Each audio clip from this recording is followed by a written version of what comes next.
close your eyes, take a slow, deep breath in, hold it for just a moment, and let it go.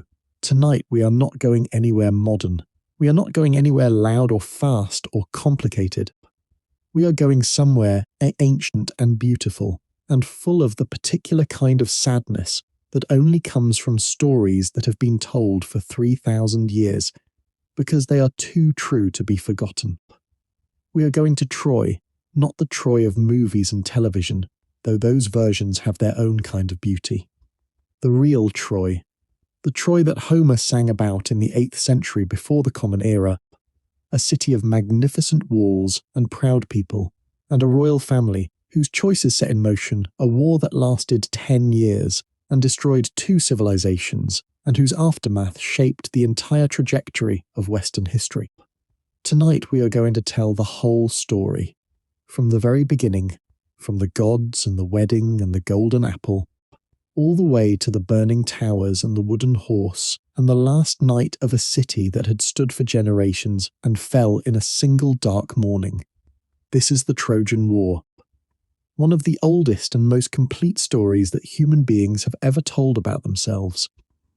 A story about love and pride, and the terrible weight of choices made by people who could not know what their choices would cost. So get comfortable now. Let your body settle into whatever is holding you tonight. Feel the weight of your shoulders releasing the warmth beneath you, the particular quiet of wherever you are in the world. There is nothing that needs doing. There is nowhere you need to be. This moment is entirely yours. Before we begin, if you have found your way to this channel, and this story feels like exactly what you needed tonight, please take just a moment to subscribe and leave us a comment. Tell us where in the world you are listening from and what time it is where you are.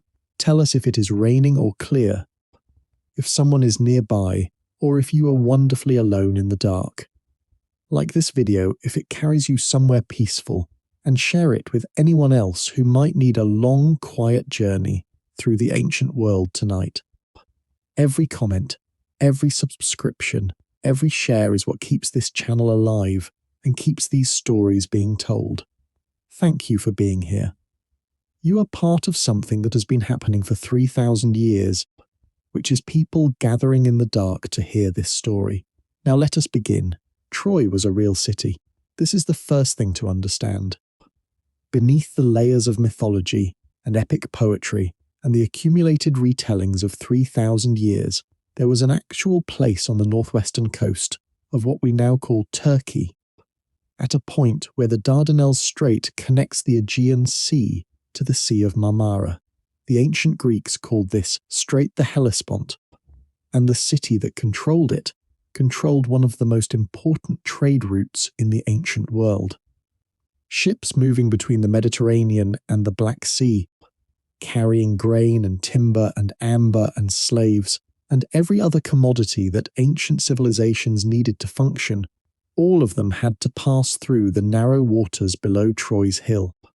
Whoever held that hill held enormous power over the flow of wealth through the ancient world. The city that archaeology has uncovered at a site called Hisarlik in modern Turkey shows layer upon layer of habitation going back 5,000 years.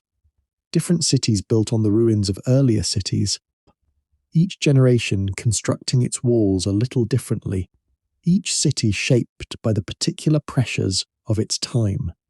The city that corresponds most closely to the period when the Trojan War is supposed to have occurred, around 1,200 years before the Common Era, shows signs of violent destruction. Burned structures, skeletal remains of people who died violently, arrowheads of a type used by Greeks of that period embedded in the ruins.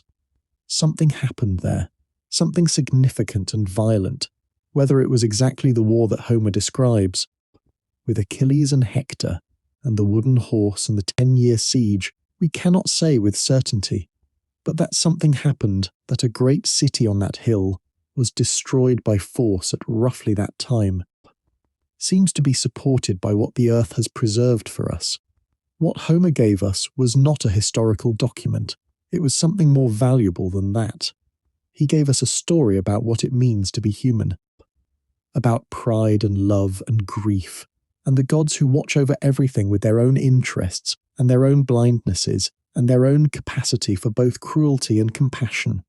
And that story begins, as so many stories do, at a wedding.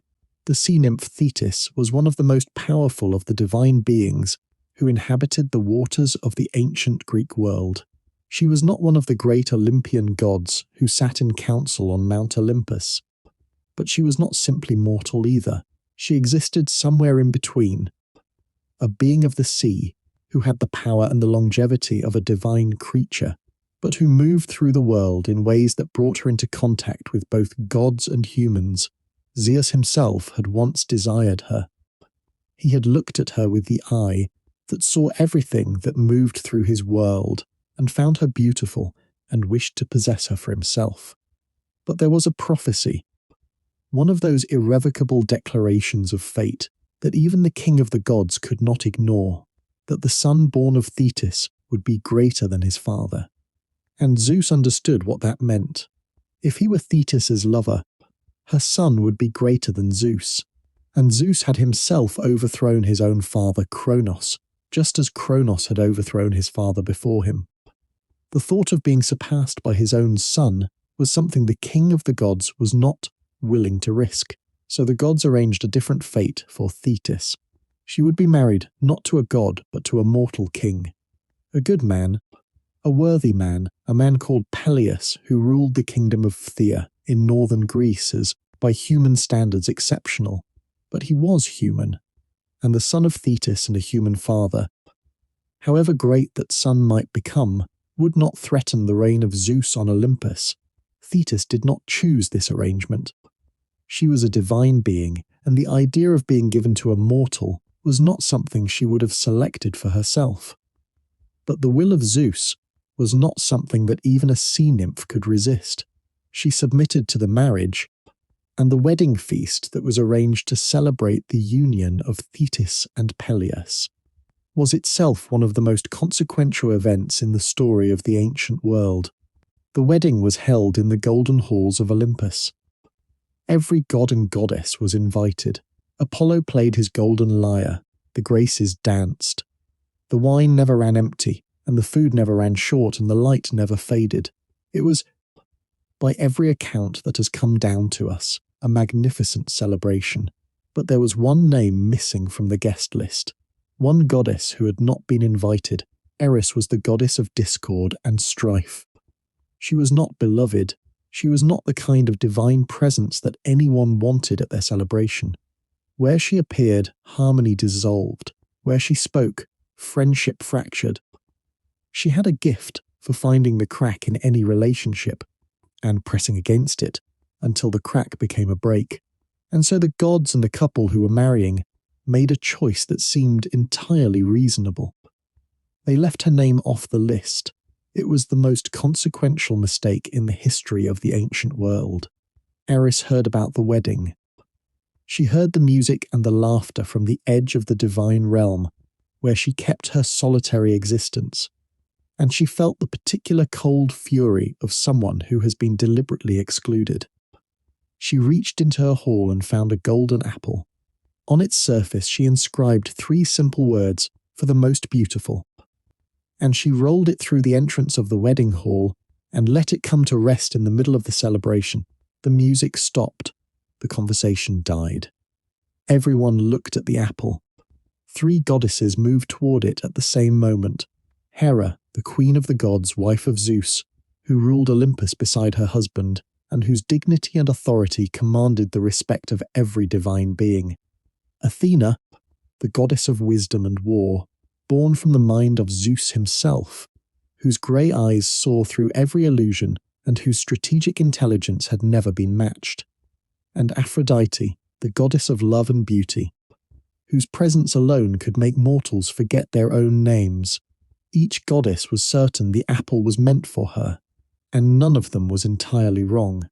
Each was extraordinary. Each was beautiful in a way that no single human mind could fully comprehend. But the apple could only belong to one of them. And the 3 goddesses who stood before that golden fruit, each absolutely certain of her own claim, created a problem that the king of the gods himself could not solve. Zeus refused to judge. He had the wisdom to understand that choosing between his wife, his favourite daughter, and the goddess of love was a problem with no good solution. No matter which he chose, he would have the enmity of the other two for the remainder of eternity. He declared that a mortal must judge, someone with no stake in the outcome and no relationship to any of the three claimants. His gaze moved across the world until it settled on the slopes of Mount Ida, above the city of Troy. There was a young shepherd there, known among the other herdsmen for his fair judgment and his honest character. His name was Paris, and he was, though he did not know it, a prince of Troy. The story of how Paris came to be on that mountain is itself a story of impossible choices, and the way that the attempt to prevent a destiny can become the very mechanism through which it is fulfilled. Before Paris was born, his mother Hecuba, the queen of Troy and wife of King Priam, dreamed a dream so terrible that she woke screaming. In the dream, she had given birth to a torch that burned her arms and spread its fire through the palace until Troy itself was consumed. The seers she consulted the following morning gave her no comfort. The child she carried was destined to bring destruction upon the city. He was the instrument of Troy's ruin. For the city to survive, the child could not. Priam was a good king and a loving husband, but he was also a king with a kingdom to protect, and a city full of people who depended on him. He made the decision that anyone in his position would understand, even if no one could entirely forgive. He gave the infant to a shepherd with instructions to leave him on the mountain, not to kill him directly, just to leave him somewhere that the world would claim him. He could not bring himself to do more than that. The shepherd, for his own reasons, could not either. He took the infant Paris home and raised him as his own child among the flocks and the pastures of Mount Ida. Paris grew up knowing nothing of palaces or prophecies. He grew into a strong and handsome young man with the particular quality of fair judgment that comes from growing up in a community of equals where disputes are settled by reasoning rather than by authority. He was beloved by the other shepherds and by the nymphs of the mountain. He had a good life in every ordinary sense, but he had no idea who he was, and the moment was coming when the gods would tell him. When the three goddesses descended from Olympus to seek their mortal judge, they found Paris with his flock on the mountain slopes. Their divine radiance was something he had never experienced before. Three beings of impossible beauty standing before him, each radiating a kind of light that had nothing to do with the sun. He fell to his knees simply from the overwhelming reality of their presence. They explained what was required of him. They showed him the apple. They asked him to judge, and then each goddess made her offer. Hera stepped forward first. She was the queen of heaven, and she spoke with the quiet authority of someone who has never needed to raise her voice to be taken seriously. She would give him power over nations. She would make him a king among kings. His name spoken with respect from one end of the world to the other, his wealth greater than any mortal had possessed before him. Athena spoke next, her grey eyes holding his with an intensity that made it difficult to look away. She would give him wisdom and skill in war. She would make him the greatest warrior the world had ever seen, a man who could face any enemy and emerge victorious, whose battle intelligence would be the envy of every commander who had ever lived. Aphrodite spoke last, and she did not offer kingdoms or military glory. She looked at Paris, this young shepherd, who had never had anything of consequence in his uncomplicated life, and she saw something that the other two goddesses had missed. She saw what he wanted most. She smiled and told him that she would give him the most beautiful woman in the world as his wife. A love unlike any other, a devotion so complete that it would make the greatest kings weep with envy. Paris gave the apple to Aphrodite. It was not a foolish choice from where he stood. He was a shepherd with no kingdom to rule and no interest in war. What Hera and Athena offered him were things he had no context for wanting. What Aphrodite offered was something he understood. He was young and full of the particular longing that youth carries, and the idea of a love that the goddess of love herself had guaranteed was more real to him than the abstract promise of power.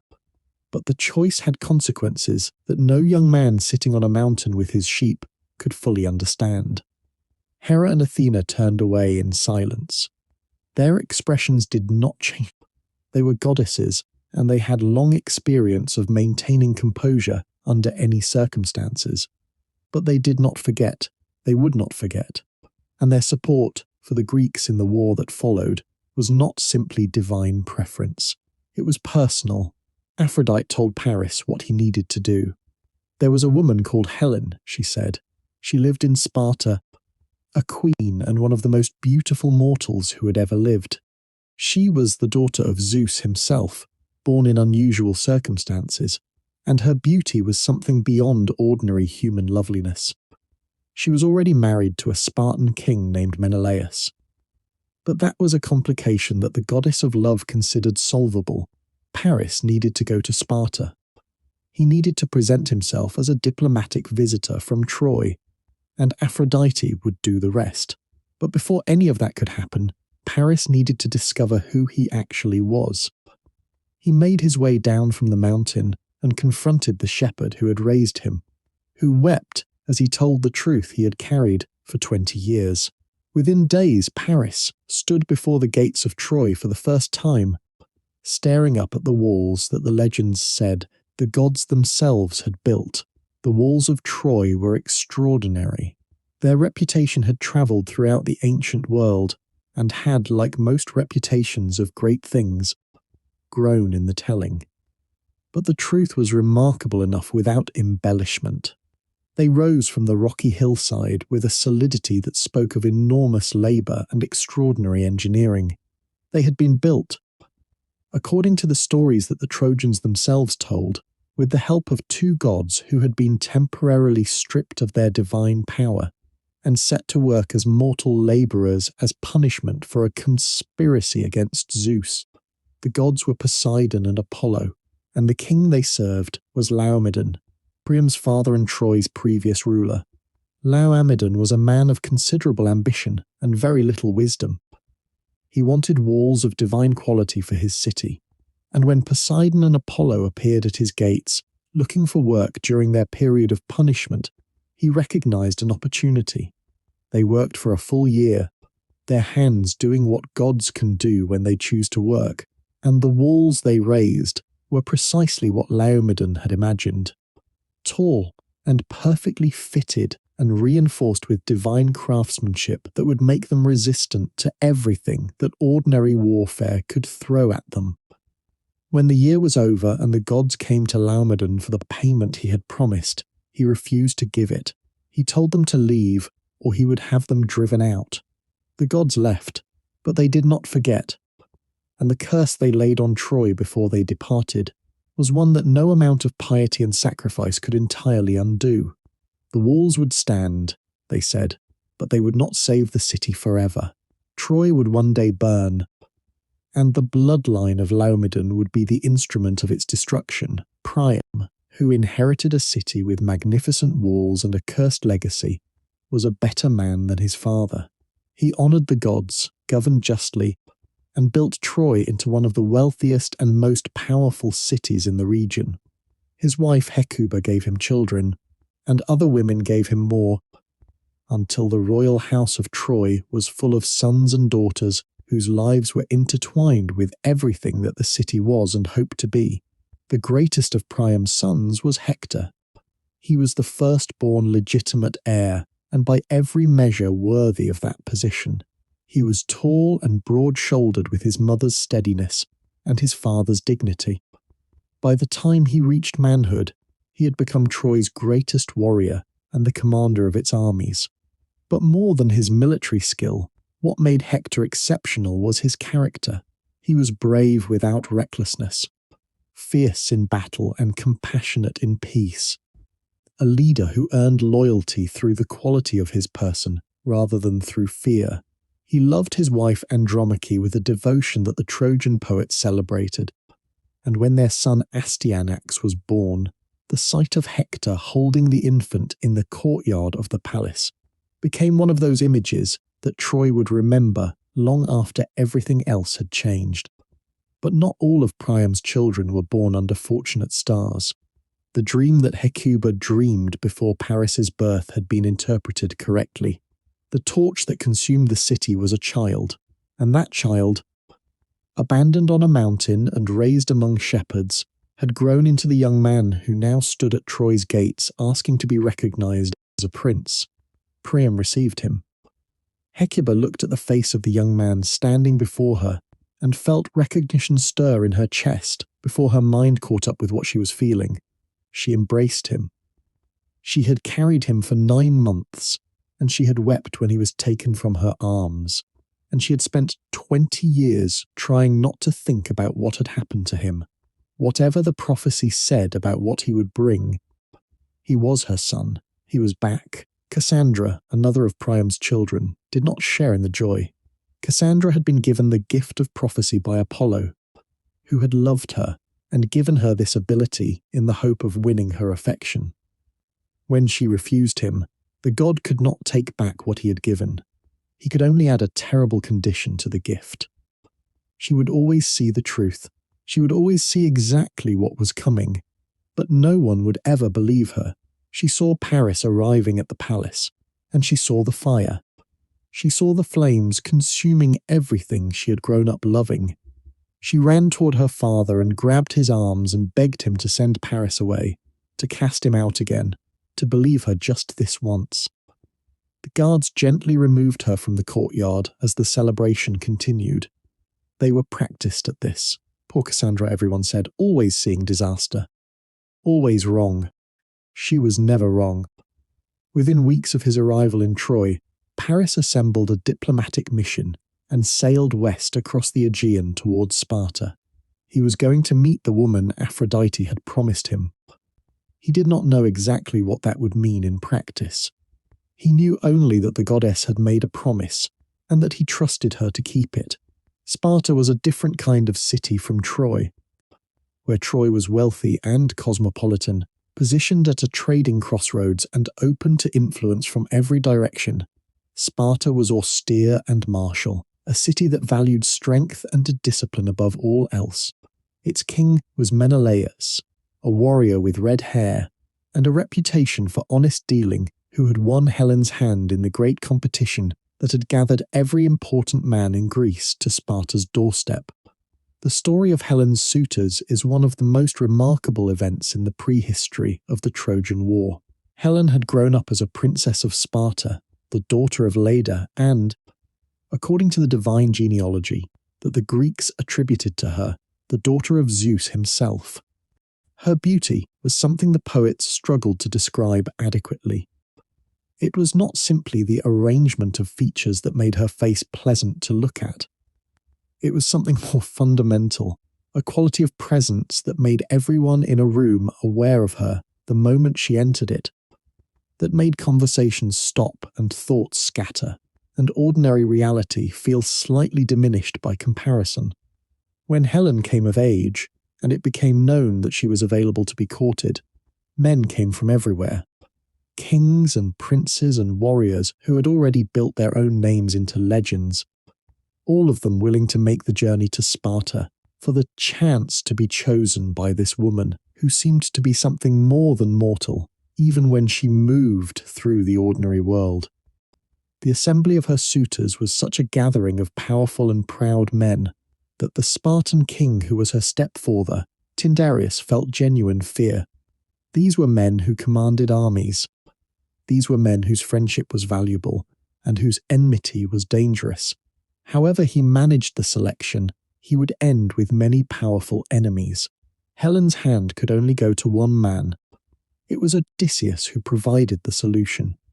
Odysseus was the king of the small rocky island of Ithaca, and he was universally recognized as the cleverest man in the Greek world. He had no realistic chance of winning Helen himself, and he was content with this, having already developed a deep affection for a woman called Penelope, whom he intended to marry. But he saw an opportunity in the situation. He approached Tyndareus privately and offered his help in exchange for assistance with his own matrimonial intentions. Tyndareus agreed. The solution Odysseus proposed was this. Before Helen made her choice, every suitor would swear an oath. The oath would bind them to accept whatever choice she made without violence or resentment, and more significantly, to come to the defense of her chosen husband if that husband were ever wronged. If anyone attempted to steal Helen from her husband, or to challenge the marriage by force, every man who had sworn the oath would be obligated to take up arms in response. The suitors, each of whom believed himself likely to be chosen, agreed readily. The oath seemed like a formality, a way of managing the tension in the room while the selection was made. They swore it without fully considering what they were binding themselves to. Helen chose Menelaus. It was not an unreasonable choice. He was strong and honest and capable, a man who commanded respect without cruelty. They built a life together in Sparta's palace, governing their kingdom with the competence of two people who understood what kingship required. They were not unhappy. They were, within the ordinary boundaries of a royal marriage, content, and then Paris came. Menelaus received the Trojan delegation with the open hospitality that Greek custom demanded. A guest was sacred. To fail to provide for a visitor, to treat a stranger with anything less than the full welcome that a household could offer, was to invite divine punishment.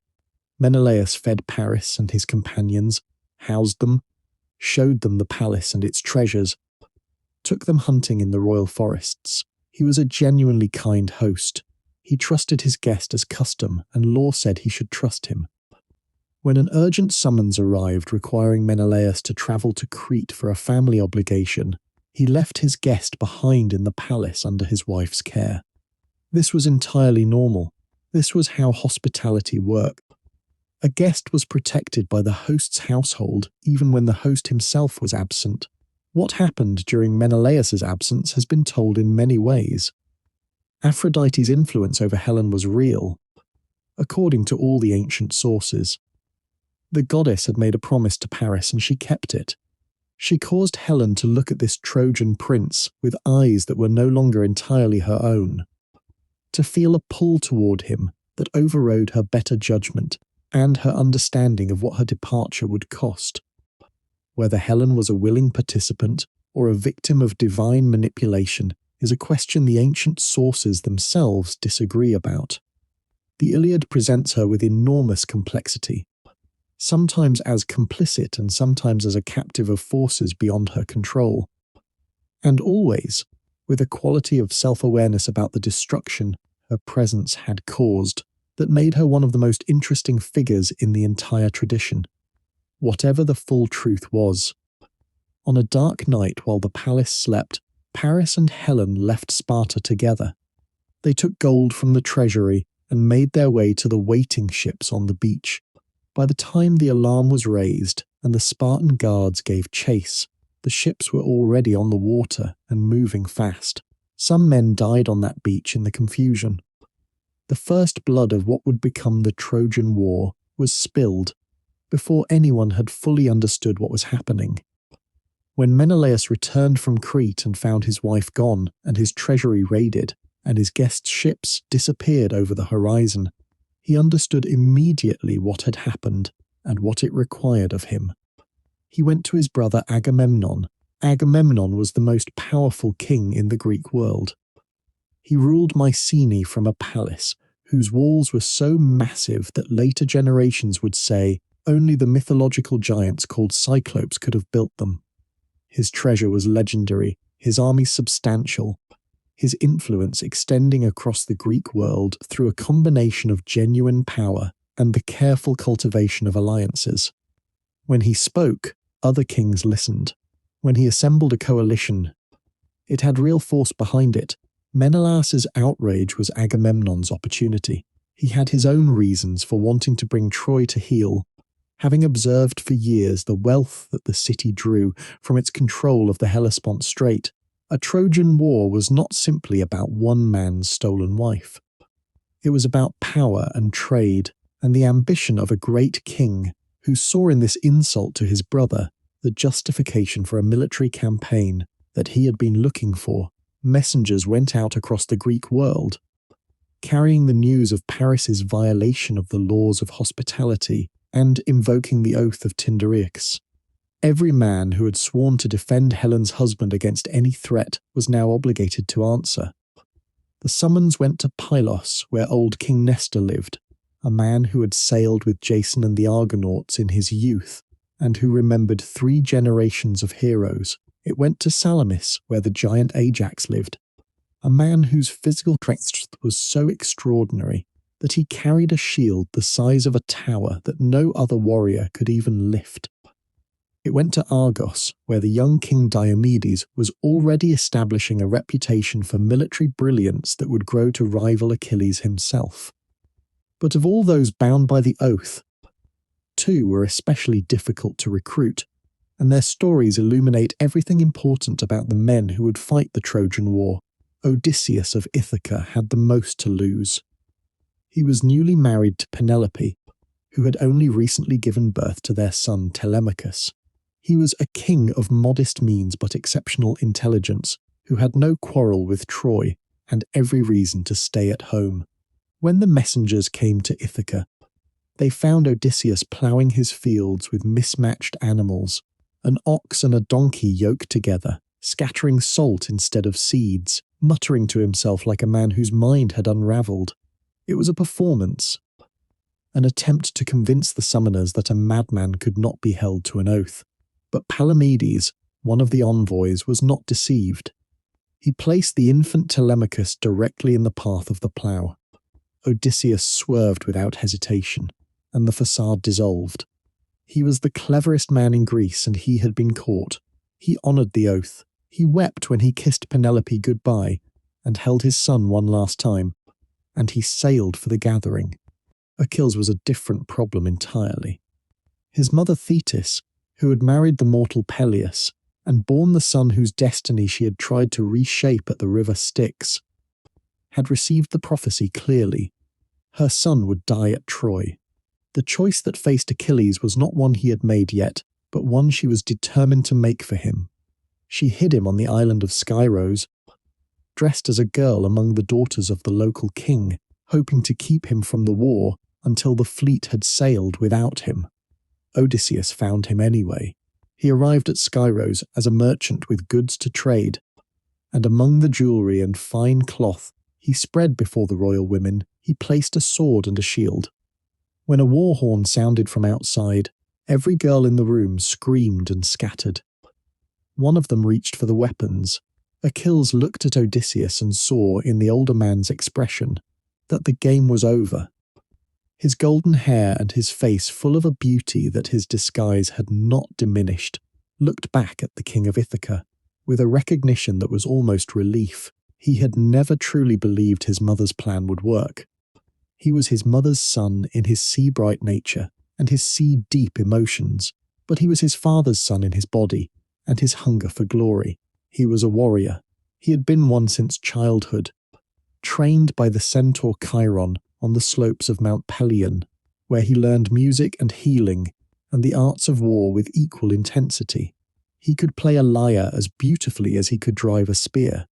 He asked only that his closest companion be allowed to come with him.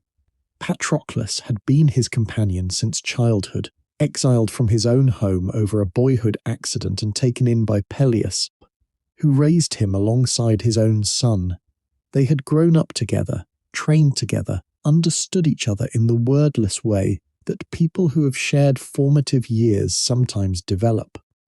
Where Achilles was radiant and proud and full of a burning intensity that could tip easily into fury, Patroclus was gentle and perceptive and capable of the kind of steady warmth that balanced his friend's more volatile qualities. Wherever Achilles went, Patroclus went. It had always been this way. The fleet gathered at Aulis, a bay on the eastern coast of Greece, over 1,000 ships, tens of thousands of warriors, the greatest military assembly that the ancient Greek world had ever produced. They came from every corner of Greece, from rocky islands and fertile plains and mountain kingdoms, And when they gathered in the harbour at Aulis, the sheer scale of what had been assembled was something that no one present had ever seen before. But the fleet could not sail. The wind had failed. Day after day the ships sat in the harbour with their sails hanging slack against their masts. And the army that had been assembled at enormous expense and effort began to consume the provisions that were supposed to sustain them for the journey to Troy. Men grew restless. Disputes broke out. The alliance that Agamemnon had built threatened to dissolve before it had achieved anything. Calchas, the prophet of the Greek army, a man who read the will of the gods in the flight of birds and the patterns of smoke, and who was deeply trusted, despite the fact that his pronouncements were invariably terrible, consulted the signs and came back with an answer that no one wanted to hear. The goddess Artemis had stopped the winds. Agamemnon had offended her by killing one of her sacred deer during a hunt, boasting afterward, in terms that the goddess found insulting, she would not release the winds until the insult had been repaid, and the price she named was not animals or treasure or temples. It was a life. Agamemnon's eldest daughter, Iphigenia, would have to be sacrificed at the goddess's altar if the fleet was to sail. Agamemnon's response to this demand was not the immediate refusal that a loving father might be expected to make. He was a great king and a calculating man, and the scale of what he had assembled, the alliance of Greek power that was waiting in that harbour, was not something he could simply dissolve because one goddess demanded something terrible. He spent 3 days in his tent refusing to emerge, and when he came out his face was the face of a man who has made a decision he will carry for the rest of his life. He sent a message to Clytemnestra, his wife, in Mycenae. "Come to Aulis," he said. "Achilles has asked for Iphigenia's hand in marriage. The wedding will be held before we sail. Bring her immediately." Clytemnestra and Iphigenia arrived at the fleet expecting joy. They found an altar. They found priests in white robes who would not meet their eyes. They found Agamemnon standing where a groom should have stood, holding something beneath his cloak that caught the light when he moved. Iphigenia understood before her mother did. Her face showed first confusion, then comprehension, then a terrible stillness that the ancient storytellers described with the same words they used for the moment before a storm breaks. She did not plead. Some accounts say she went to the altar with a composure that shamed every man present. Others say she was restrained by guards while she called her father's name. The truth of what was in her heart in those final moments is something that the 3,000 years between her story and ours cannot bridge. Only what the air witnessed in that harbour at Aulis. And the air has kept its silence. The winds came the moment it was over. They rose from the west, steady and full, filling every sail in the fleet simultaneously. A miracle of timing that no one present could doubt was divine. Artemis had her price and the Greeks had their winds. They loaded their ships and they sailed east toward the dark line of the Anatolian coast, and the city whose walls the gods themselves had built, behind them in Aulis. Clytemnestra stood on the shore and watched the fleet until it disappeared. The expression on her face was one that the ancient storytellers described simply as something no one wanted to look at directly. She was the most capable woman in Greece, the daughter of a king, and the wife of the most powerful king in the world. And she had just watched her daughter die on an altar to satisfy her husband's ambition. She would return to Mycenae. She would govern it in Agamemnon's absence, with a competence that he would have admired if he had been capable of seeing what he had made of her. She would wait for him to come home, and when he came home from Troy, she would be waiting. But that is a different story, the story of what happened to those who survived the war. Tonight our story is the war itself. Tonight we are sailing east with the fleet, watching the Greek coast fall away behind us, and the open sea spread out ahead in every direction. The wind is steady, and the sails are full, and the men on the ships are thinking about what waits for them on the other side. Some of them are afraid. Some of them are full of the particular excitement that young men sometimes feel when they are marching toward danger for the first time, and the danger is still abstract enough to seem like glory rather than grief. Some of them, the ones who have seen battle before, are quiet in the way that experienced soldiers are quiet, conserving something that they know will be needed. Let yourself drift here in the sound of the wind in the sails and the rhythm of the hull moving through the water. Let the ancient Aegean rock you gently. Let the stars above be the stars that guided these men across the same water nearly 3,000 years ago. The same stars, the same water, the same human hearts full of the same complicated mixture of hope and fear and love and pride. Rest here for a while in this space between departure and arrival. The war has not begun yet. Troy is still standing in the distance, its walls catching the morning light. Everything is still possible. Breathe slowly, let the sea carry you. We will reach Troy together when you are ready. If you are still here, still breathing slowly in the dark with this ancient story moving around you like water, welcome back. We have come a long way together already. We have watched Troy be built and cursed. We have seen the golden apple rolled across a wedding feast, and the choice that Paris made on a mountain above the city he did not yet know was his home. We have followed Helen's departure from Sparta and Menelaus's grief and the great assembly at Aulis, where Agamemnon paid a terrible price for the winds his fleet needed to sail east. Now we arrive at Troy. Before we go further, if this journey has been carrying you somewhere tonight, please subscribe to Boring History Narrative and leave a comment telling us where in the world you are. Drop your location and what the night sounds like where you are. If you are sharing this video with someone else who needs a long, quiet night, please do. Every subscription, every like, every share keeps these stories alive. Thank you for being here. The Greek fleet appeared on the horizon at dawn. The watchmen on Troy's towers saw the black sails first. A dark line against the pale morning sky that seemed at first like a weather formation, like the leading edge of a storm coming from the west. Then the line resolved itself into shapes, into individual vessels, into a fleet of such size that the watchmen had to look again to be certain they were seeing what they were seeing. They sounded the alarm, and Troy woke to the sound of bells and the sight of 1,000 ships spreading across the sea below the city. Priam stood on the walls beside his sons and his generals and looked at what was coming toward him.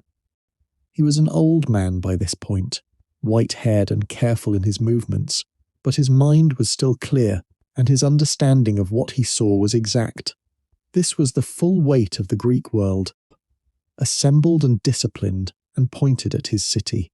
Whatever pride or strategic confidence he might have felt in Troy's walls and Troy's resources and the quality of the warriors he commanded, what he saw on that sea was enough to make any ruler honest with himself about the odds. Hector stood at his father's left side and watched the fleet come in. He was wearing his armour already, the horsehair plume of his helmet nodding in the morning breeze. His face was calm in the way that Hector's face was always calm. Not the blankness of someone who feels nothing, but the stillness of someone who feels everything and has learned to carry it without letting it show. He had known this was coming. He had been preparing for it for months, drilling the Trojan forces, inspecting the walls, organizing the supply lines, and the communication systems that would keep the city functioning under siege. He was ready in every sense that a warrior and a commander can be ready. He was also afraid, in the particular way that thoughtful people are afraid when the thing they have been dreading finally materializes on the horizon and shows them exactly how large it is. The arrival of the fleet presented an immediate problem for the Greeks that had nothing to do with Troy's walls. The prophecy was known in the Greek camp. The first Greek warrior to set foot on Trojan soil would be the first to die. The ships arrived, and the men sat at their oars and looked at the Trojan forces forming up on the beach below the city, and no one moved to disembark.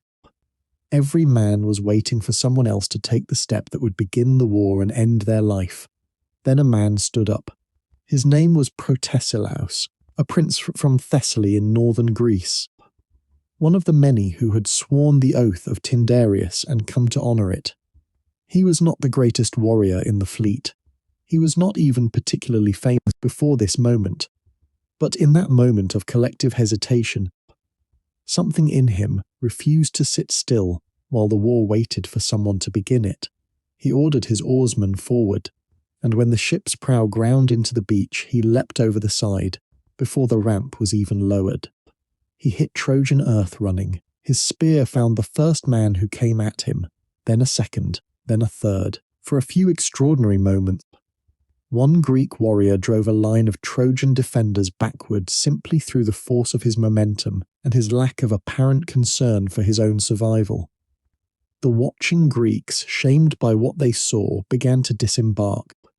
Ships ground onto the beach all along the shore. Warriors poured over the sides. The war was beginning. Hector arrived at the beachhead and saw Protesilaus in the centre of a growing circle of chaos. He pushed through his own lines to reach him. Protesilaus saw Hector coming and knew. He had known since he jumped from the ship exactly how this would end, and the knowing had not stopped him. When the spear took him at the gap between his helmet and his shoulder guard, he fell forward rather than back, which was how people who had seen him fight said he always fell, into the fight rather than away from it. The prophecy had been accurate, but his death was not wasted. The Greeks, inspired by what Protesilaus had done, came ashore in their thousands. The first day's fighting was savage and inconclusive. Both sides suffered losses. Both sides pushed forward and were pushed back. By the time the sun went down, the beach was littered with the dead of both armies, and neither side had achieved a decisive advantage. The Greeks established their camp on the beach. They dragged their ships above the tide line and built a wall of timber and earth behind the line of hulls to protect the camp from Trojan attack. This camp, with its tents and its cooking fires and its divisions between different contingents of warriors, would be their home for 10 years. They would know that beach intimately, its smells and its sounds, and the particular way the light fell on the water at different times of day and different seasons. It would become so familiar that it would take on the quality of home for men who had left their actual homes a decade before. The war that followed was unlike any of them had imagined. They had come expecting a siege that would last weeks, perhaps a few months. Troy was a wealthy city, but it was still just a city. Surely its walls would eventually fall, its supplies would eventually run out, its will would eventually break.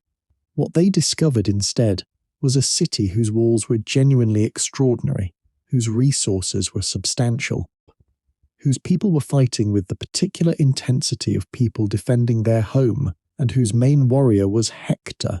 Hector was the reason Troy held. He commanded the Trojan forces with intelligence and courage that frustrated every Greek attempt to break through the city's defences. When the Greeks pressed their advantage, Hector was there to organise the counter. When the Trojans were driven back toward the gates, Hector was there to hold the line.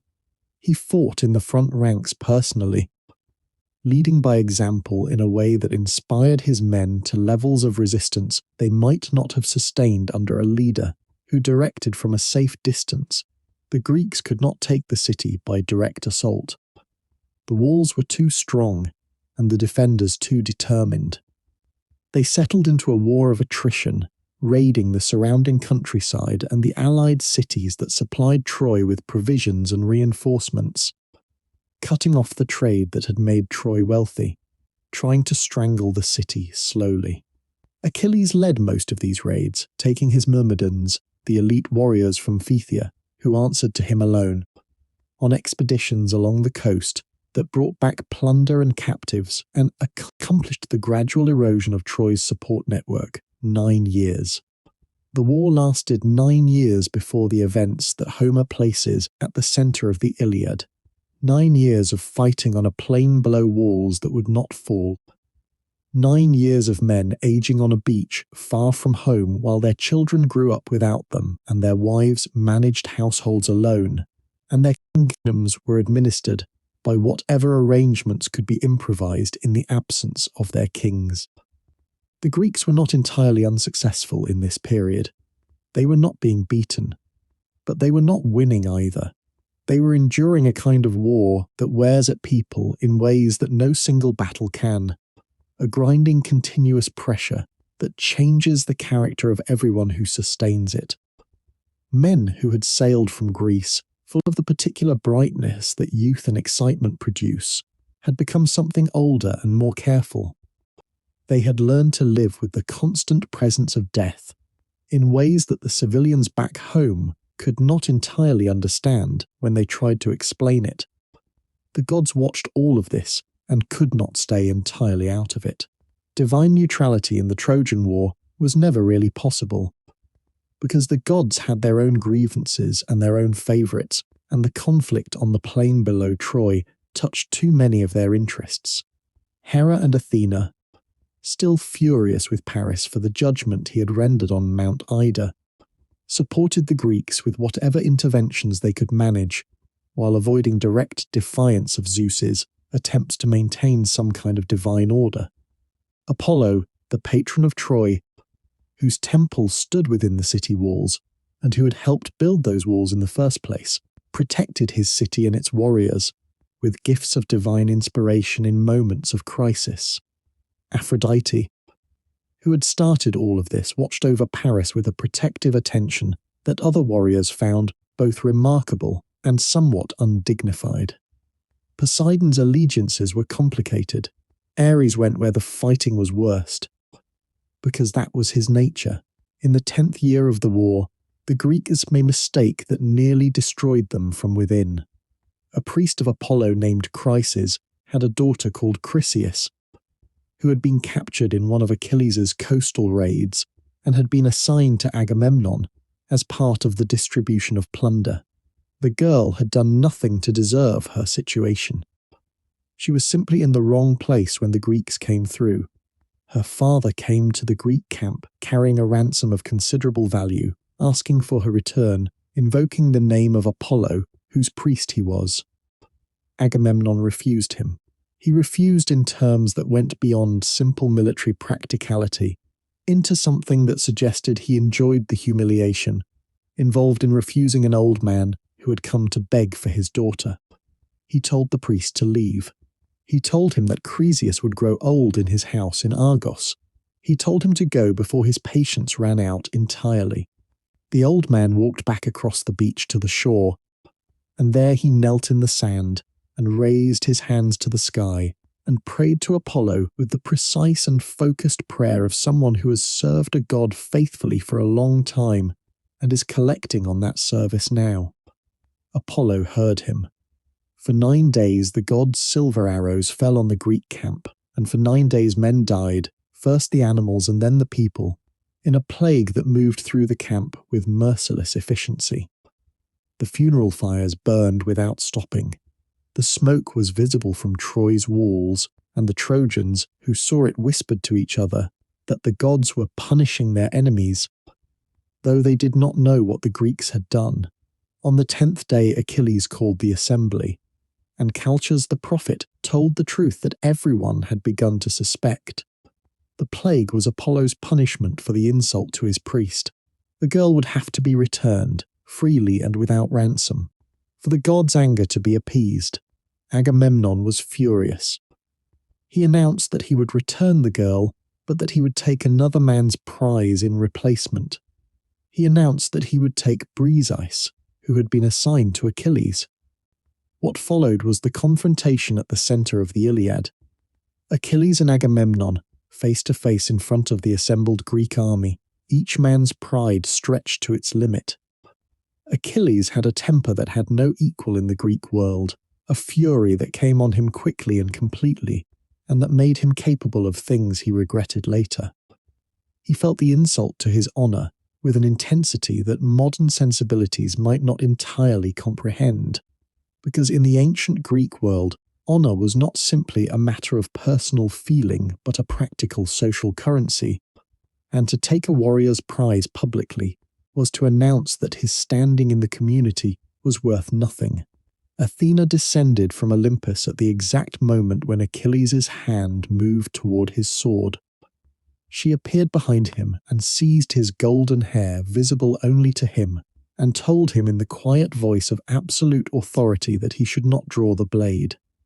She told him to wound Agamemnon with words instead of steel, to withdraw from the war, and to wait. The day would come when the Greeks needed him so badly that Agamemnon would beg him to return. That would be his revenge, and it would be far more satisfying than blood.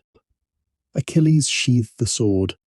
He turned to Agamemnon and said everything that could be said about a man who sat in his tent while others did his fighting, who had never led from the front, who had the face of a dog and the heart of someone who lacked every quality that made a man worth following. He said it in front of thousands of witnesses. He said it clearly and completely, and then he walked away, and the Myrmidons walked with him, and the most effective fighting force in the Greek army withdrew from the war. He went to the shore, alone, and called his mother. Thetis rose from the sea and came to him and held her son while he wept, because the grief behind the fury was real, and the fury was in part the form that grief took when it had nowhere else to go. She listened to everything. She told him she would go to Zeus and ask for the Greeks to suffer, for Agamemnon to be shown what his arrogance had cost everyone. She told him she would ensure that the consequences of this morning would fall on the right people. And then she went to Olympus, and she asked Zeus for this debt she was owed, and Zeus granted it. And the tide of the war began to turn. Without Achilles, the Greeks lost their margin. Hector's battles became easier. Trojan forces advanced further from the walls, and held that ground longer than they had been able to, while Achilles was fighting. The Greeks began to lose engagements they would previously have won. Minor kings began talking about going home. Agamemnon himself, in a moment of desperation, considered exactly that, not as a stratagem, but as a genuine impulse born of a situation that was becoming genuinely frightening. It was in this period that the Iliad gives us its most intimate and most moving scene. Not a battle, not a divine council, a conversation between a husband and wife. Hector came back into the city from the fighting to find his mother, and then to look for Andromache, and when he did not find her in the palace, he looked on the walls. She was there, where she always seemed to be when the fighting was heaviest, watching the plain below, with eyes that tracked his progress through the Trojan lines, as if by following him she could keep him safe. She came down to meet him, and she brought their son with her. Astyanax was still an infant, small enough to be carried, his eyes wide at the noise and movement of his father's arrival. Hector was in full armour, the horsehair plume of his helmet, tall and intimidating even to people who knew him well. When he reached for his son, the baby looked at this armoured stranger and began to cry with the pure certainty of an infant who knows something is wrong even if it cannot name what. Hector laughed. It was a real laugh, surprised and genuine.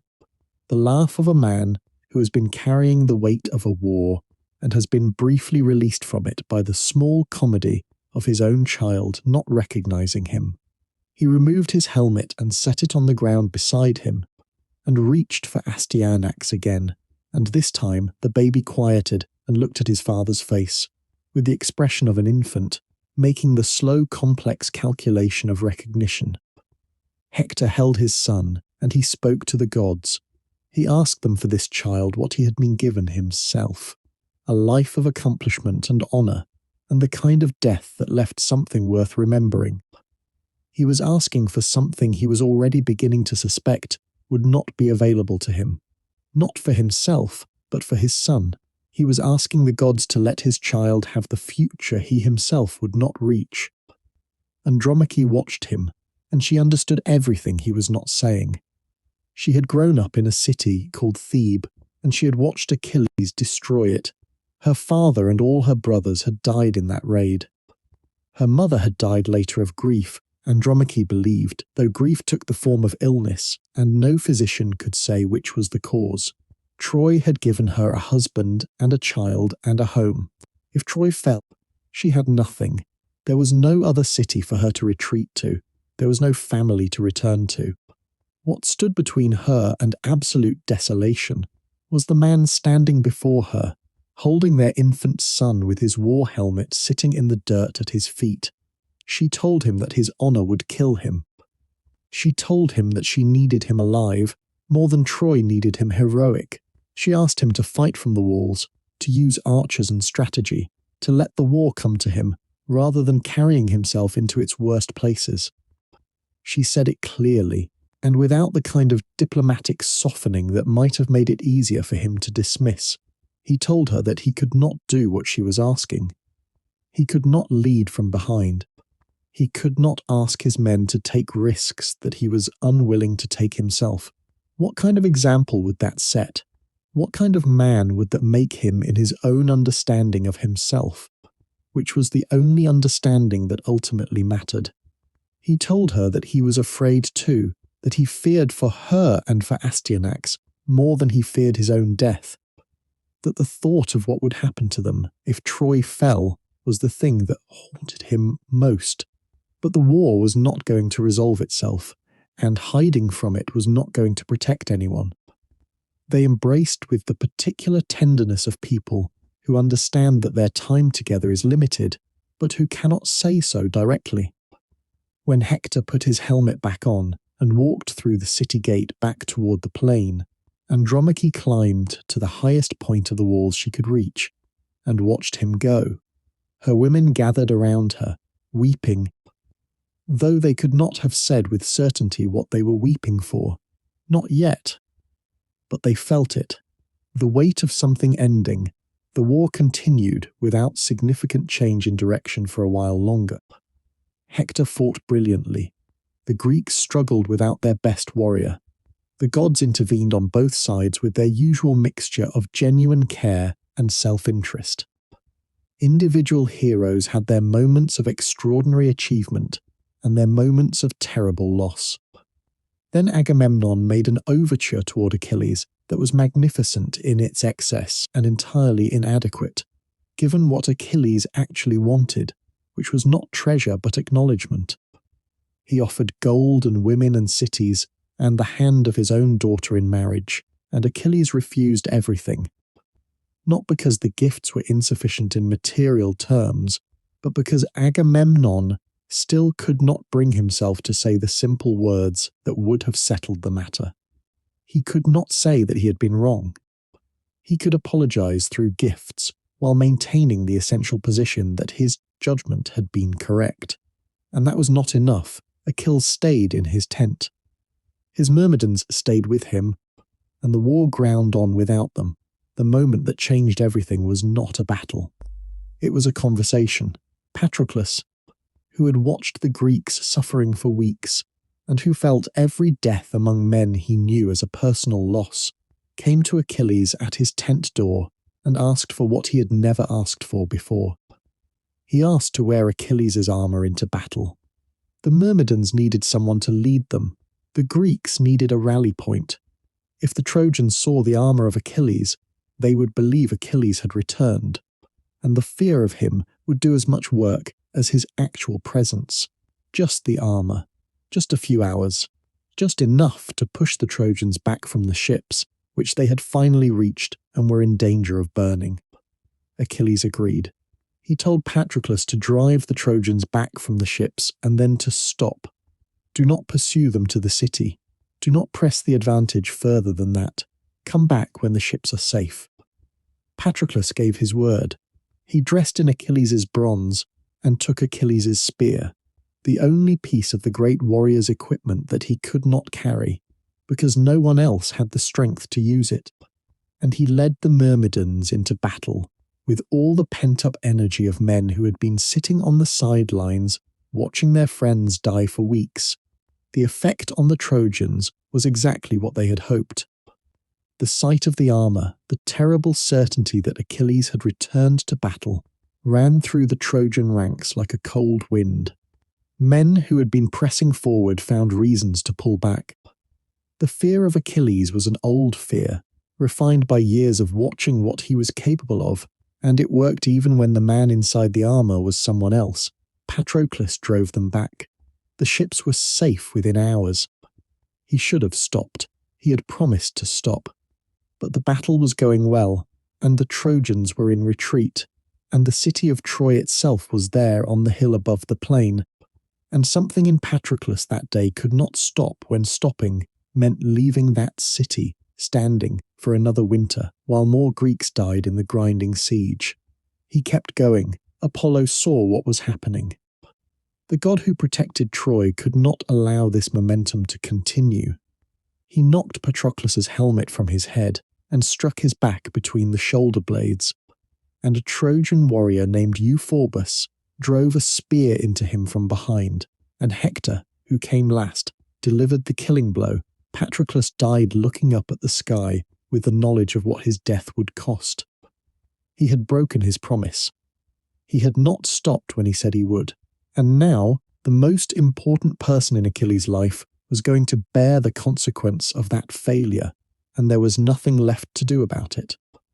The news reached Achilles at his tent. The man who carried it was afraid to deliver it, which is how those who brought difficult news always felt when they had to bring it to Achilles. His face, when he understood what he was being told, became something that the observers described with the same word they used for the sea before a storm, changed in its quality before anything visible had happened. A shift in the nature of the thing rather than in its surface. He sat down, he covered himself with ash from the fire. He did not speak for a long time. And then from the depth of whatever was happening inside him came a sound that everyone present remembered for the rest of their lives. Not crying in any ordinary sense. Something older than crying and more fundamental. Thetis heard it from the sea and came to him. She sat beside her son and held him, and listened to everything that grief would eventually have to say. When it was quiet, she told him what he already knew. If he went back to battle to avenge Patroclus, he would die at Troy. The prophecy had always said this. Nothing had changed except that now Achilles knew which morning he would make the choice. He chose without hesitation, without grief in the ordinary sense, because grief was already everywhere in him and had been for hours. He chose because Patroclus was dead, and the man who had killed him was walking through Troy while the body of his best friend lay on a plain below the city walls. He chose because the kind of man he was had no way of making any other choice. He sent Agamemnon word that the quarrel was over. He would fight. New armor was made for him overnight by Hephaestus, the divine blacksmith, at Thetis's request. It was armor of such extraordinary quality that the sight of it when he put it on in the morning light made the other Greeks fall silent and stare. The shield alone was a masterwork, its surface depicting the entire known world in such intricate detail that men who looked at it too long reported feeling dizzy, as if the world itself were contained in the metal at their eyes. Achilles armed himself in the morning and led the Myrmidons back to war, and the battlefield changed immediately and completely in the way that things change when the element that has been missing from them is finally present. The Trojans felt it before they could articulate it. Something was different about the quality of the morning. Something was wrong, or right, depending on which side you were standing on. Achilles was looking for one person. He was not interested in the wider battle. He was not interested in glory or strategy or the 10-year war. He was interested in finding Hector and in what he would do when he found him. And every Trojan warrior who came between him and that goal found out very quickly and finally what it meant to face Achilles when he was not fighting for strategy, but for something that made strategy irrelevant. Hector knew Achilles was coming. He knew it the way you know something that you have been expecting and dreading simultaneously, a knowledge that arrives with a quality of awful relief, the end of the anticipation at least. The other Trojan commanders urged him to get inside the walls, to fight from behind the gates, to use the archers on the walls and the defensive advantages that the city offered. There was no shame in it, they said. Achilles was not a man you faced in open combat. He was a force of nature wearing armor. Hector stood at the gates for a long time. He stood there, while his father begged him from the walls above, and his mother tore at her hair and held out her arms to him, and asked him to come inside and save himself. He stood there and thought about what he was choosing, and what it meant, and what it would cost if he chose differently. And he understood, standing at those gates, that there was no version of this day that ended well for him. If he ran, he would live as someone who had run when Troy needed him not to run. If he fought, he would face Achilles.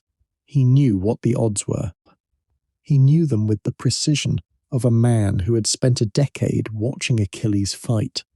When he saw Achilles coming across the plain toward him, the famous terror that his mother and father and every advisor he respected had warned him about arrived all at once. He ran. There was no calculation in it. It was simply the body understanding the situation before the mind could override it. He ran, and Achilles came after him. And they ran around the walls of Troy 3 times, with the entire armies of both sides watching, and the gods on Olympus watching, and time seeming to stretch into something almost unbearable. Then the gods weighted the scales. Athena appeared beside Hector in the form of his brother Deiphobus, telling him that the two of them together could face Achilles. Hector stopped running. He turned. They fought, the 2 greatest warriors of their age, and Achilles killed him in the gap at his throat, where the armor did not entirely cover, because Achilles knew that armor. He had worn it. He had given it to Patroclus. He knew exactly where it failed. Hector fell to his knees with the spear in his throat, and he used the last of the air available to him to ask Achilles to return his body to his family when it was over. Achilles told him no. Hector died. The walls of Troy above him filled with the sound of grief in every register that grief comes in. Priam collapsed on the battlements. Hecuba tore at her robes. Andromache, who was inside the palace when it happened, heard the crying before she understood what it meant. And she came running to the walls, and when she looked out and saw what lay in the dust below, she fainted into the arms of her women. What Achilles did with the body was something that made even the Greeks uncomfortable. He drove around the walls of Troy 3 times slowly, with Hector's body dragged behind his chariot. It was not war. It was not anything that had a name in the proper conduct of honourable conflict.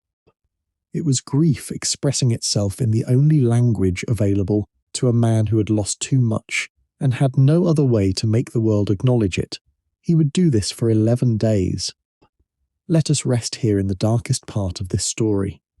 The walls of Troy are visible in the distance against the night sky. The fires in the Greek camp are burning low. Somewhere on the plain below the city, in a place that no one in Troy's palace will look at for long, something is happening that has no dignity to offer, and no resolution available yet. But the story is not over.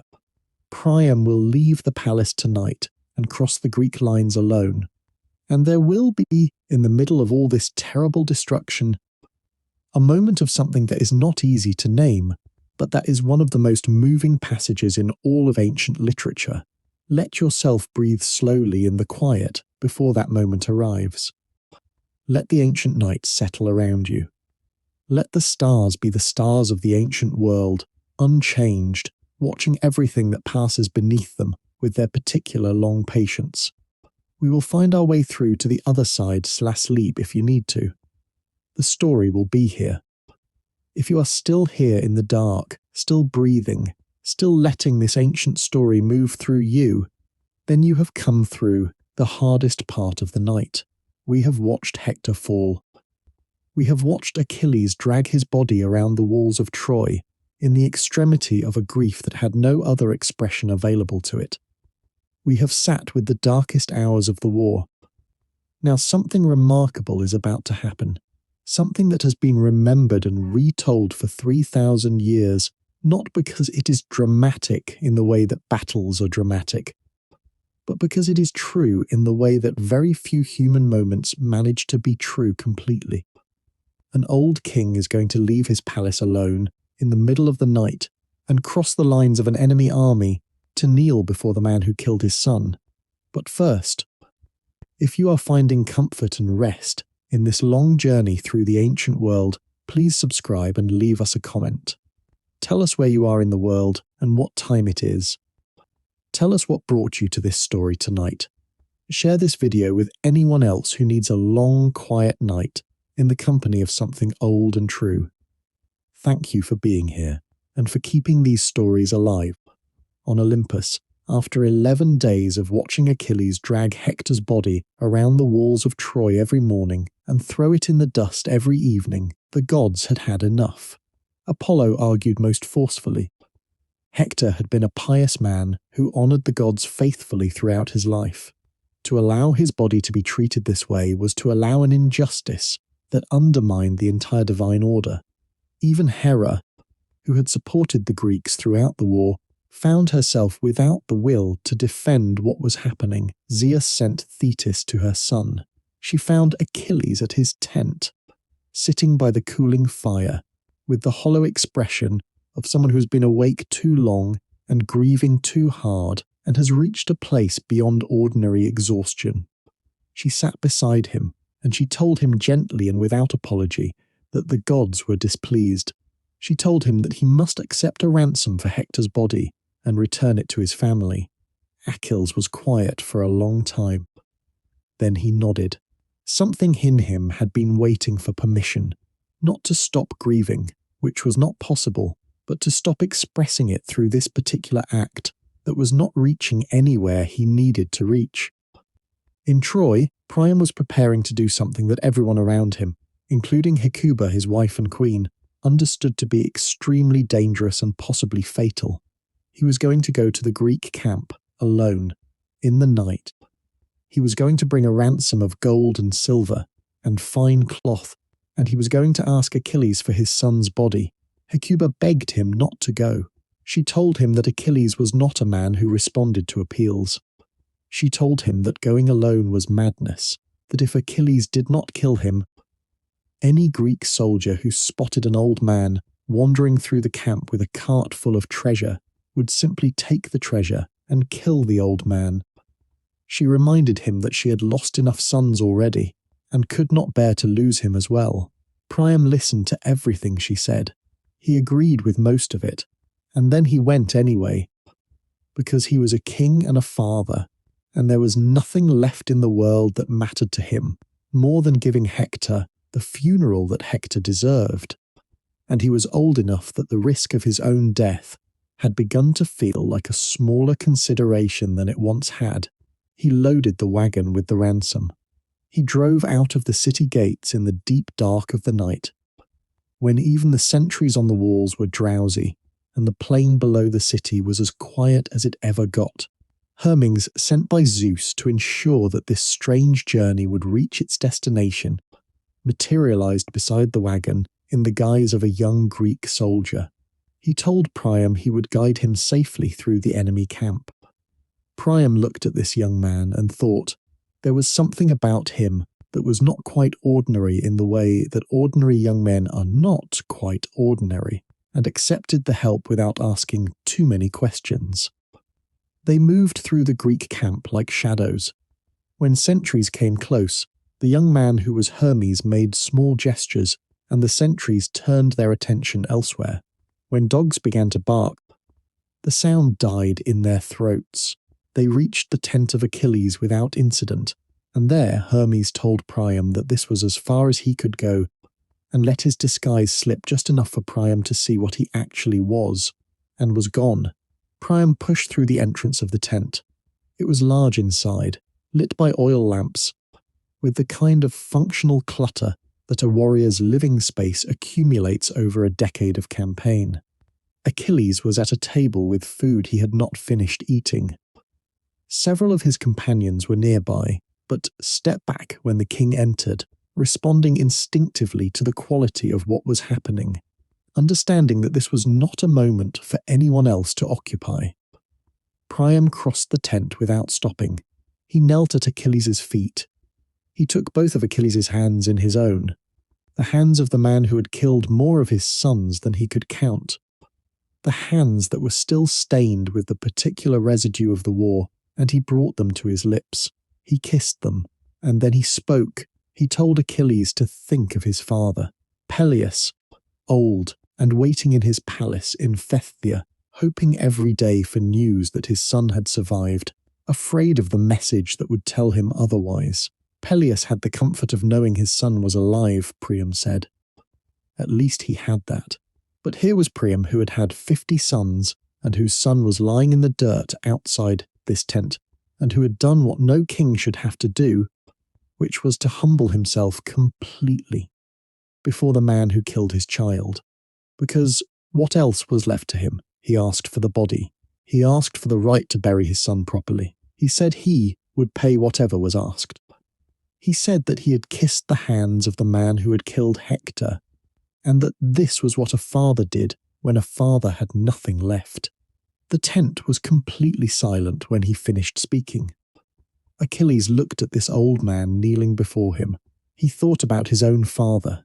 The image of Peleus came to him with unusual clarity, an old man in a palace in Greece, surrounded by the ordinary life of a kingdom that continued while its king was absent, growing older every day and waiting for something that the prophecy had told him would not end well. Achilles thought about what it would mean to Peleus to receive the news that he was dead. He thought about all the conversations they would not have because he had chosen this war, and the grief that was always just below the surface, which had been wearing the face of rage for 11 days, shifted slightly in its expression. He stood and helped the old king to his feet. He told Priam that he knew why he had come, that it was the kind of thing a father would do, that he understood it because he had a father who would do the same. He told the servants to wash Hector's body and dress it in fine robes, to prepare it so that it looked like the prince he had been, and he led Priam to his table and had food brought, and they ate together. It was one of the most extraordinary meals in the history of the ancient world. An old king whose city was doomed, eating bread and drinking wine with the warrior who had killed his greatest son and who had perhaps done more than anyone else to ensure that Troy would eventually fall, both of them eating in silence for the most part, each occupying his own grief, each in the presence of someone who understood, from the inside, what loss of this magnitude felt like. When the meal was done, Priam asked how long he would need for the funeral. 12 days, he said. 9 for mourning and 3 for the proper burial rites. Achilles told him he would have his 12 days. The Greek army would not attack Troy during that time. He gave his word. Priam drove back through the night with son's body in the wagon, and when the city gates opened and Troy saw what he was bringing home, the grief that poured out of that city was the grief of a people who had been holding something back for 11 days and now finally could let it go. Andromache came first, running before her servants could stop her, and when she reached the wagon and took her husband's hand, the composure she had maintained through everything finally broke. Because composure had been useful while there was still something that composure could achieve, and there was nothing left now that composure could achieve, Hecuba came. She touched her son's face and found it unmarked, preserved by Apollo's care, and wept with a grief that was also, buried somewhere underneath everything, gratitude, that whatever had been done to him on the plain, his face was still his face, and she could look at it. Helen came and stood at the edge of the mourning. Apart from it, aware of her own position in the story that had brought everyone to this moment, she spoke, when her turn came to speak at the funeral, not with the expected words of a woman who was technically a guest in the city and whose presence had cost Troy so much. She spoke honestly. She said that Hector had been kind to her when no one else in Troy felt required to be kind. She said he had never blamed her for what her arrival had cost the city. had never let her feel his contempt, even in moments when contempt would have been entirely understandable. She owed him a debt she could not repay, and the public acknowledgement of it was the only thing she had to offer. Troy buried Hector with every honour the ancient world could provide. 9 days of mourning, 3 days of funeral rites, the fire that carried him away burning high enough to be seen from the Greek camp across the plain. And on the 12th day the truce ended and the war resumed, but things were different now. Hector was gone. The spine of Troy's defence was broken, not immediately, not in any single catastrophic engagement, but the confidence that his presence had given the Trojan forces, the certainty that even in the worst moments he would be there to hold the line, was simply not there anymore. The defenders fought well. They continued to resist. But the quality of their resistance had changed. Achilles' own death came not long after, and it came from an unexpected direction. Paris, who had started the war and spent most of it avoiding direct combat, looked down from the walls of Troy at Achilles and raised his bow. Beside him, invisible to everyone except those with divine sight, stood Apollo. The god guided the arrow to the one place on Achilles' body that the river Styx had not touched, the heel where his mother's hand had held him during the immersion. The arrow found that spot with the precision of divine intervention.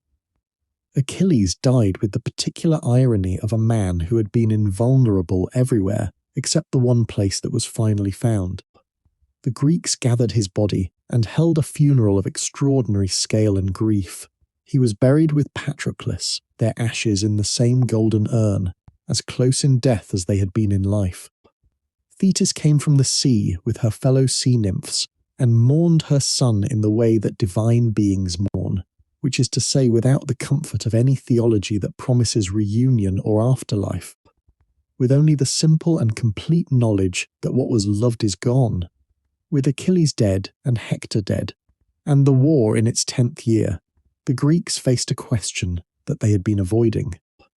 Could they take Troy by force? The answer was no. They had known it for years. The walls were too strong. The defenders were too determined. Even without Hector, Troy was not going to fall to a direct assault. Something else was needed. Odysseus provided it. He had been turning the problem over in his mind for weeks.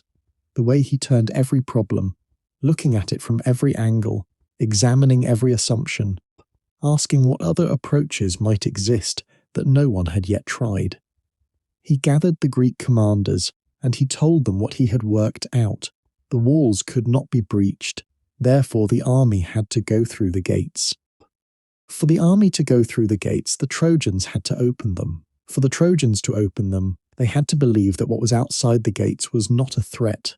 He would build a horse, a wooden horse, enormous, built from the timber of dismantled ships, hollow inside with room for a carefully selected team of warriors to hide. The rest of the Greek army would load their ships and sail away, disappearing over the horizon so convincingly that the Trojans would believe the war was over. Left on the beach would be the horse, presented as a sacred offering to the gods, too holy to be destroyed, too large to fit through the gates without effort. The Trojans, Odysseus argued, would bring it inside themselves. They would do the work that the Greek army had been unable to do in 10 years. And that night, when Troy was celebrating what it believed was the end of the war, the men inside the horse would come out. They would open the gates from within. The fleet would return. And Troy would fall not to assault but to its own hope. The plan required something that most military plans do not require, which was the willingness of the men inside the horse to sustain absolute silence and absolute stillness for hours in a confined space with no certainty of what would happen when the space they were in began to move. 30 men were chosen, each for specific qualities, courage and discipline, and the ability to manage fear in the dark. Odysseus led them himself. The construction took 3 weeks, and when the horse was complete, it was remarkable in the way that large, well-crafted things are remarkable. Polished wood, intricate carving, a presence that commanded attention even on a beach full of abandoned military equipment. The fleet sailed away at dawn. The camp was burned. The ships disappeared over the western horizon. The beach was empty in a way it had not been in a decade. The Trojans opened their gates and came out, and the sight of the empty beach, with its ashes and its debris, and the enormous wooden horse standing alone among it all, was something that no one present had any frame of reference for. They had been expecting this day for 10 years, and they had expected it to look different. They gathered around the horse and looked up at it and did not know what to do. A priest named Laocoon warned them. He was a man who had cultivated a healthy suspicion of Greeks, bearing gifts over a decade of observing them. And he told the assembled Trojans that this horse was wrong, that it smelled of deception, that they should push it into the sea, or burn it, or at minimum, not bring it inside the walls without understanding what it was. He hurled a spear at its side to demonstrate that it was hollow. And the sound the spear made when it struck was exactly the kind of sound a hollow wooden structure makes when struck with a spear. Then the divine machinery that had been set in motion by years of divine calculation asserted itself. 2 great serpents came from the sea, and killed Laocoon and his sons with an efficiency that left the watching Trojans in no doubt that the gods had sent a message. The priest who had argued against the horse had been silenced by divine intervention. The meaning seemed clear. The horse was sacred. To destroy it was to invite the same fate. A Greek soldier had been found hiding near the abandoned camp, a man named Sinon, who told a story about being left behind and abandoned by his own people, who said the horse was an offering to Athena, and that bringing it inside Troy's walls would transfer the goddess's protection from the Greeks to the Trojans. His story was well constructed in the way that Odysseus's plans always were, and it was delivered with the sincerity of someone who had nothing to lose, which was itself a kind of truth, even if the specific claims were false. Cassandra told them not to bring it inside. She had seen the fire again, clearer than ever, the same fire she had seen for 20 years. She screamed until her voice broke. The guards took her gently to a quieter part of the palace. They were so practiced at this by now that they did it with genuine kindness. The kindness of people who cared for her and believed she was mad. She sat in the palace and watched through a window as Troy began the work of dismantling a section of its wall to allow the horse to pass through. It took most of the afternoon, ropes and levers and hundreds of men working together to move something that weighed as much as a small house. But Troy had built its walls and maintained them for generations. It had the engineering capacity. By evening, the horse stood in the centre of the city, and Troy began to celebrate. They celebrated with the fullness of a people who have been under siege for 10 years, and who believe, for the first time in a decade, that it is genuinely over. Wine that had been rationed for years was opened. Music that had been too sombre for too long found a different tone. Children who had grown up in a city at war and had never known anything else ran through the streets in the particular wild energy of children who sense that something is different without being able to name it. By midnight, Troy was asleep. The hidden door in the belly of the horse opened from within. A rope was lowered. Odysseus descended first into the silence of a city that had put itself to sleep. He was followed by one man, then another, then all of them, moving without sound through streets they had never seen except from the outside. They moved in small groups, each with an assigned task. Some went to the gates. Some went to signal the fleet that was waiting offshore. Some went simply to begin the work that the plan had been building toward. The gates of Troy opened from the inside. The ships that had been pretending to sail away came back through the dark, their torches lit. The army pouring ashore and through the gates and into the city before any alarm could be properly organized or any defense mounted. Troy woke to fire and to the sound of its streets filling with men who had been trying to get inside for 10 years and were now inside and were not going to leave until what needed doing was done. What happened in Troy that night was the thing that wars build to. Not the siege itself, which had its protocols and its daily rhythms, but the final violent resolution, when all the years of accumulated tension and loss and grief released simultaneously in a city that no longer had the capacity to resist. Priam died at the altar where he had gone to pray, killed by Neoptolemus, who was Achilles' son and who had inherited his father's physical gifts and rather less of his complexity. The old king died with dignity, which was the only thing left to him.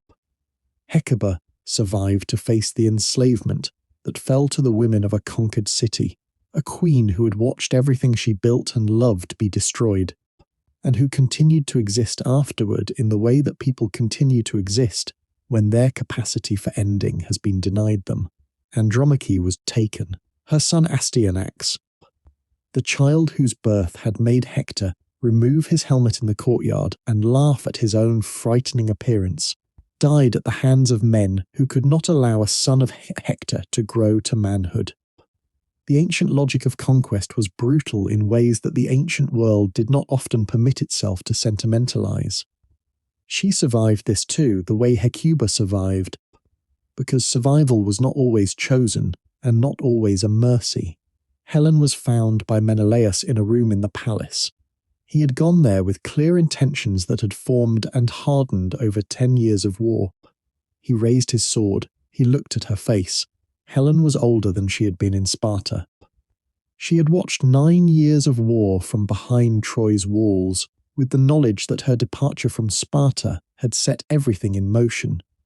And the weight of that knowledge was visible in the quality of her stillness, in the way she looked at him without pleading or performing.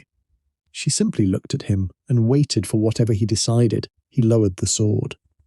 He could not have explained this to himself in entirely logical terms. He was not primarily a sentimental man, but whatever the mixture of reasons was, the sword came down, and he told her they were going back to Sparta.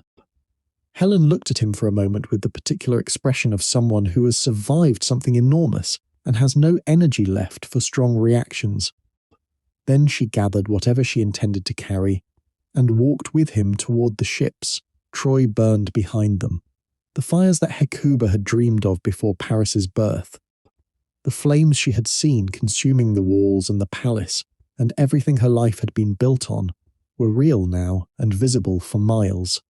The smoke rose into the morning sky, and the city that had stood on that hill for generations was coming down, not from the outside, as every assault had failed to bring it down, but from the inside, which was the only way it had ever been going to happen.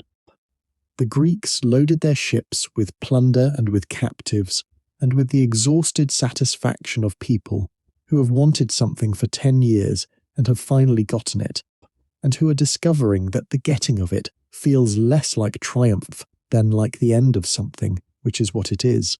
The war was over. Troy was gone. But the end of a war is not the end of its stories. The men who sailed away from that burning shore carried everything they had seen and done and lost with them. And those things would shape the rest of their lives in ways they could not yet fully understand. Agamemnon would return home to a wife who had spent a decade preparing something that she had promised herself on the beach at Aulis when she watched her daughter die. Odysseus would spend 10 more years trying to reach an island that kept retreating just past the horizon, harassed by a god who did not forget and could not be appeased, Aeneas. A Trojan prince who escaped the burning city, carrying his elderly father on his back and leading his young son by the hand, would sail west across the Mediterranean toward a destiny that the Romans who told his story said was the founding of their own civilization. And the stories themselves would travel, would be told and retold around fires in languages that had not yet been invented, would be carved into clay and written on papyrus and printed on paper and spoken into recording devices and transmitted across invisible networks to people lying in the dark in every corner of the world, still listening, still finding in this ancient story something that reached across the 3,000 years between its origin and their present moment, and said something true about what it is to be human. The walls of Troy fell, but the story of the walls did not fall. It has been standing ever since, rebuilt every time someone told it, strengthened every time someone listened. Tonight you have listened. You have walked the whole length of this story, from the wedding feast and the golden apple, through the terrible cost of the oath that gathered 1,000 ships, through 10 years of a war that wore everyone who fought it down to something harder and quieter than they had been at the beginning, through the deaths of the greatest warriors on both sides, through the moment when an old king knelt before his son's killer and asked for nothing but the right to bury what he loved, through the fire and the smoke and the mourning that came after. You have carried all of it. That is what listening means. Not simply receiving a story, but carrying it for a while, holding it the way you hold something that is heavier than it looks, feeling the weight of what 3,000 years have found worth preserving. Troy is gone. Its stones are under the earth at a place called Hisarlik on the Turkish coast, covered by the accumulated silt of centuries, visited by archaeologists who dig carefully because they know what is there. But the story is here, wherever you are tonight, in the dark, in the warmth of wherever is holding you. The heroes have had their names spoken. The dead have been mourned as much as they can be mourned across this distance. Hector is buried. Achilles has been given the funeral he deserved. Andromache's grief has been acknowledged, even if it cannot be remedied. Priam's dignity in the worst moment of his life has been remembered, which is what dignity in impossible moments deserves. Now let the story rest. Let it settle into the deep places where stories that matter eventually settle. Not into the places where you consciously remember facts and dates, but into the places where understanding lives, where the things you have taken into yourself, without quite knowing it, become part of how you see the world. If you have enjoyed this journey through the Trojan War, please subscribe to Boring History Narrative and leave us a comment below. Tell us what part of the story stayed with you. Tell us what you are thinking about now, in the quiet after 3,000 years of story. Tell us where in the world you are listening from and what your night sounds like. And tell us what ancient story you would like to fall asleep to next good night. You have been a wonderful companion through one of the oldest stories that human beings have ever told about themselves. The fires of Troy have burned down to embers now. The smoke is clearing, the morning will come. And somewhere under the earth at a place called Hisarlik, the walls that the gods themselves helped build are resting in the dark, and the silence, still there, still waiting for someone to find them and understand what happened there and why it still matters. It still matters because you listened, because you carried the story for a night, because stories do not persist through 3,000 years by accident. They persist because there is always someone, somewhere, in the dark, willing to hear them sleep now. You have done your part.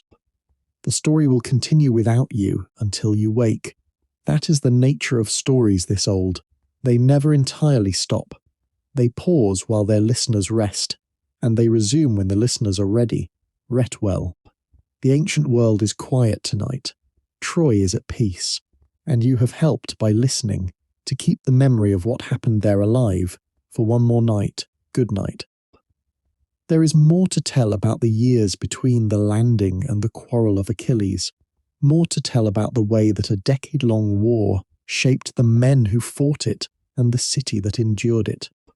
We have moved through the story at pace, as stories sometimes must, but the texture of those 9 years deserves to be felt, because the Trojan War was not only its dramatic moments, it was also its ordinary days, its accumulation of small losses and small adjustments, its patient, terrible wait. Let us go back to the beginning of the siege and walk through it more slowly. The Greeks established their camp on the beach with the practical efficiency of an army that understood it was settling in for an extended stay. The camp stretched for miles along the shore, organized by contingent, each group of warriors from each part of Greece occupying its own section. At one end of the line, Achilles and the Myrmidons. At the other end, the forces of Ajax the Great, the giant of Salamis, who carried his tower shield, and whose physical strength was so extraordinary that men who had seen him fight spoke of it in terms usually reserved for divine beings. In between, the forces of every other Greek kingdom, arranged according to the complex hierarchies of a coalition army that had to manage the competing pride of a dozen kings who were accustomed to being the most important person in the room. Agamemnon's tent was the largest, placed in the middle of the line, where it was equidistant from every other contingent. He commanded the coalition through a combination of genuine authority as the most powerful king among them, and a carefully managed politics of deference and consultation that acknowledged, at least nominally, that the other kings were his peers. He was a better commander than he was a man, which is to say that his strategic intelligence was considerable, and his personal conduct was frequently its own worst enemy. Nestor, old King Nestor from Pylos, was the coalition's grandfather in every sense. He had been old when the war started, and he became steadily older throughout its duration, without anyone quite understanding how he was still alive, let alone still functioning as a military commander. His value was not physical. It was the accumulated experience of someone who had been on campaigns since before most of the men at Troy had been born. He had sailed with Jason and the Argonauts. He had fought in the war between the Lapiths and the Centaurs. He had seen more of what war actually looked like, in all its contingent and complicated reality, than anyone else present, and when he spoke, the other commanders generally stopped and listened. He spoke often, and at length, and frequently about himself, but beneath the self-reference, there was usually something worth hearing. Diomedes of Argos was perhaps the most purely capable warrior in the Greek force after Achilles himself.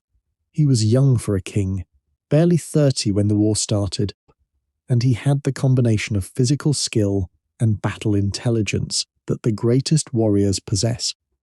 The ability not only to fight with extraordinary effectiveness, but to understand what was happening in the larger picture of a battle and respond to it in real time. He was also, uniquely among the great Greek heroes, entirely without the crippling pride that made the others so difficult to manage. He fought because he was good at fighting and because he believed in the cause, not because he was trying to prove something to himself or to anyone else.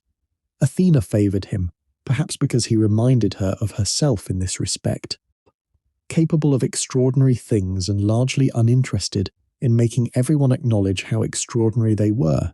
Ajax, who carried the great shield and who was described in Homer with the image of a great rocky wave beating against a headland, was the Greek coalition's most reliable, heavy defensive resource. When there was a position that had to be held, regardless of what it cost, Ajax was the answer. When the Trojans pushed the Greeks back to their ships, and a rearguard needed to form and hold while others retreated in order, Ajax stepped into that gap with a calm that was almost frightening in its completeness. He was not a complicated man. He was not interested in strategy, or in politics, or in the kind of verbal maneuvering that Odysseus was so extraordinarily good at. He was interested in doing the thing that his size and strength and will made him capable of, which was standing between his people and destruction, and not moving. Odysseus was the puzzle at the centre of the Greek coalition. He was not the strongest warrior. He was not the most physically impressive. He was not the most celebrated before the war, though his reputation had grown considerably by the time it was over. What he was the cleverest person in any room he occupied, with a quality of practical intelligence that could find paths through problems that no one else could see a way around. He was also the most adaptable of the Greek commanders, capable of sustaining a role, whether soldier or diplomat or beggar or madman, with a consistency that went beyond mere performance into something that raised genuine philosophical questions about where the performance ended and the person began. The Trojans who opposed this coalition were fighting with a different motivation and from different resources. They were defending their home. They had the walls that the gods had built. They had Hector. And they had the particular sustaining quality that comes from fighting on your own ground, from knowing that the city you are trying to protect is behind you and that the people you love are in it. Hector commanded the Trojan forces through the 9 years with a consistency of effort and intelligence that deserves more recognition than it often receives. He was doing something much harder than what the Greek commanders were doing. He was maintaining a defensive posture against a sustained assault while keeping the morale of a city alive, which meant managing not just military operations, but the complex social and psychological pressures of a population under siege. Civilians needed to believe that the walls would hold. Warriors needed to believe their sacrifices were meaningful. The royal family needed to present a united front, even when its members had their own fears and disagreements. Hector managed all of this while also being the best fighter on the field most days, and the person the Trojan army needed to physically present in its most dangerous moments. He received almost no help from Paris, who had started the war and spent most of it either behind the walls or behind his bow. Paris was not entirely without courage. He was a skilled archer, and the bow was a legitimate weapon in ancient warfare. Whatever the social stigma attached to it in a culture that valued the spear and the sword as the markers of genuine warrior status. But he could not face the kind of close-quarters combat that the war's most critical moments required, and this limitation meant that Hector bore a disproportionate share of what should have been shared. The relationship between the brothers was one of the more quietly painful elements of the Trojan War. Hector loved Paris because Paris was his brother, and because the family bonds that governed Troy's royal house were genuine, not merely political. But he also knew exactly what Paris had done and what it had cost, and the knowledge sat between them like something they had agreed not to name directly. When Hector spoke to Paris about his failure to fight, his words were sharp, but they were not cruel. They were the words of a man who was trying to reach someone he cared about and could not quite make contact with. Paris heard the disappointment behind them and felt it more than he showed, and did not know how to bridge the distance it created. The gods created endless complications in the management of the war from both sides. Zeus, who had promised Thetis that the Greeks would suffer, could not simply arrange for Trojan victories without creating complications with Hera and Athena, who were watching his every decision and were not above conspiring when they felt his preferences were taking the war in a direction they found unacceptable. Divine politics at Olympus during the Trojan War were nearly as complicated as the human politics in the Greek camp, with the additional element that the divine participants were immortal, and therefore capable of sustaining grudges across spans of time that would exhaust any human capacity for resentment. Apollo worked for Troy primarily by inspiring Trojan warriors in moments of crisis, and by occasionally intervening directly in ways that preserved key figures or prevented Greek advances that would otherwise have been decisive. He was constrained by his awareness of Zeus's preferences, and by the awareness that direct divine involvement in human warfare created obligations and consequences that could extend far beyond the immediate situation. The plague he sent against the Greeks was the most direct intervention he made, and it was technically in response to a legitimate grievance, rather than simple favoritism. Athena worked for the Greeks with the kind of intense, focused commitment of someone who had a personal stake in the outcome. Her anger at Paris went back to the judgment on Mount Ida, and unlike human anger, it had not softened with time. She appeared to Greek warriors in their moments of doubt. She guided spears and strengthened arms. She gave Diomedes the extraordinary capacity for divine sight that allowed him to wound Ares and Aphrodite on the same day, the most dramatic direct human-divine combat encounter in the Iliad. She worked within the constraints of divine law, which prohibited overt divine combat on the battlefield, but she found the edges of those constraints and pushed against them consistently throughout the 10 years. The ordinary soldiers on both sides, the men who were not heroes and whose names do not appear in the Iliad except as victims of the hero's achievements, had their own experience of the war that the epic's focus on great deeds tends to obscure. They were farmers and fishermen and craftsmen who had been called to war by obligations of kinship and politics, and who spent most of their days doing the unglamorous work of a siege, maintaining equipment, foraging for food, carrying water, standing watch through cold nights, getting sick with the ordinary illnesses that afflict men living in close quarters in poor conditions, dying sometimes in ways that had no witness and no poet to immortalize them. These men thought about home. They thought about it constantly, with the kind of specific physical longing that absence makes out of ordinary things.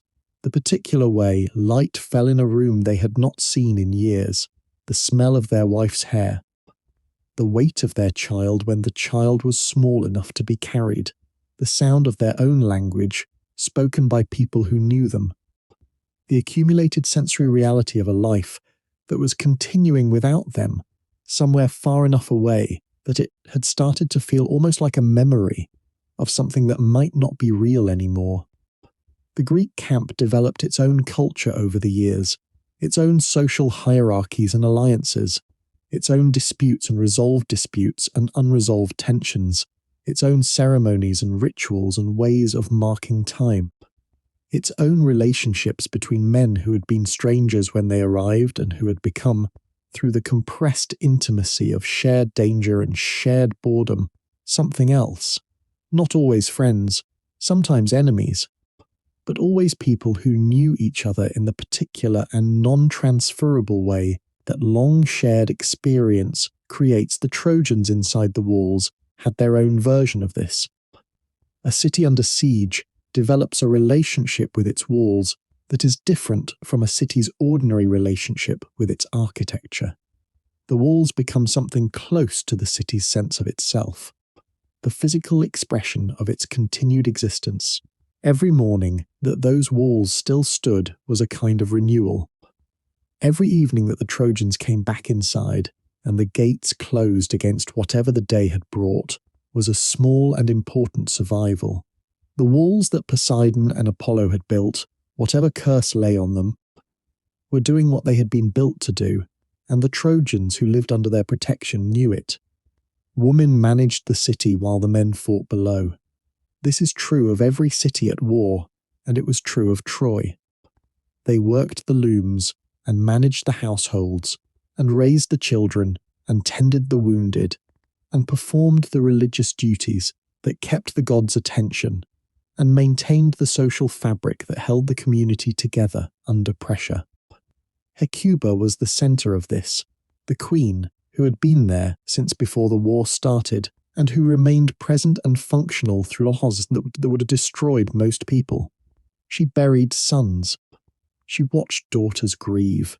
She kept herself upright and kept going, because the alternative was to stop, and stopping was not something a queen could afford.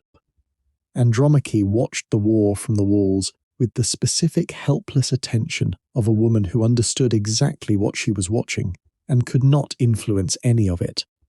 She had grown up in a military family.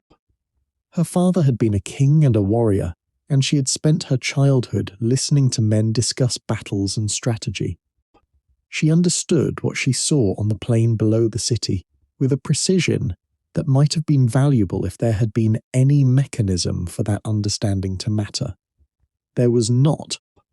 Her role was to wait, and to manage the household, and to raise Astyanax, and to be the person Hector came home to when the fighting was done for the day, and he needed to remember what he was fighting for.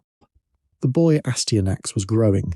When the war started, he was not yet born, As the years passed, he became an infant, then a child who was beginning to speak, then a child who could run through the palace corridors with the particular oblivious joy of a child who is too young to fully understand the world he is living in. He knew his father's name.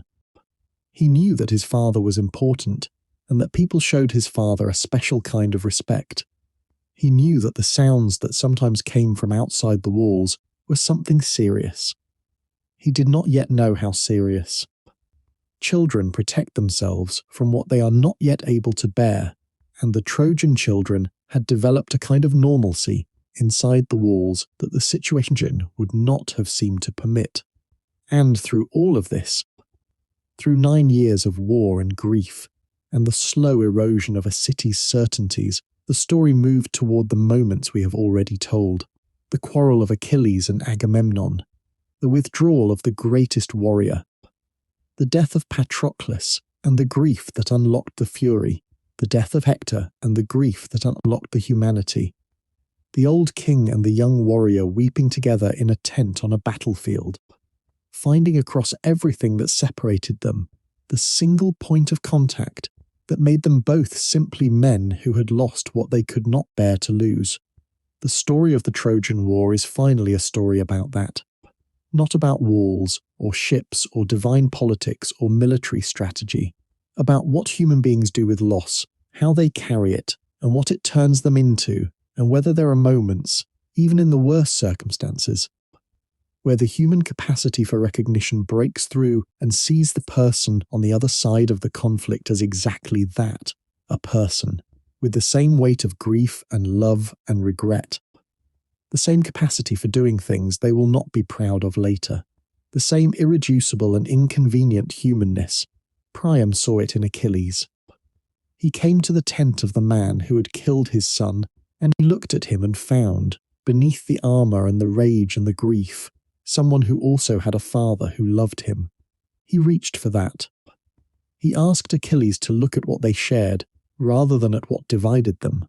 And Achilles looked, and for one night, in a tent on a beach below a burning city, the war stopped in the space between two men who found in each other's grief the thing that made them both human. That is what the Trojan War is about. That is why it has been told for 3,000 years. Not because it is a story about heroes and gods and magnificent walls, but because at its centre, in the moment that the Iliad was building toward from its very first line, there is this. Two human beings, on opposite sides of everything, finding in each other's loss the recognition that makes the other real. This is the oldest story we have about what war does to people, and about what people can do even inside war. It is still true. It has not become less true in 3,000 years. If anything, it has become more true, accumulated more truth with every telling, absorbed into itself all the wars and all the losses and all the moments of unexpected recognition that have happened since Homer first sang it. You have carried this story through the night. You have let it move through you. That is enough. That is everything. That is what stories ask. Let's speak now, slowly, gently, letting the ancient world settle around you, like the dust settling on the plain below Troy after the last battle has been fought. The fires have burned down. The smoke is clearing. The morning is coming somewhere on the far edge of the sky, and the story, having been told again, having found its way through the dark to someone willing to listen, has done what stories do. It has connected one human moment to another, across everything that usually separates them. 3,000 years. Half the world. Languages and cultures and centuries of accumulated difference. And still, at the centre of all of it, the same recognition, the same grief, the same capacity for seeing the person on the other side of the darkness and understanding what they are. Good night. You have done well. Sleep well. The story will be here in the morning, as it always is, as it always will be.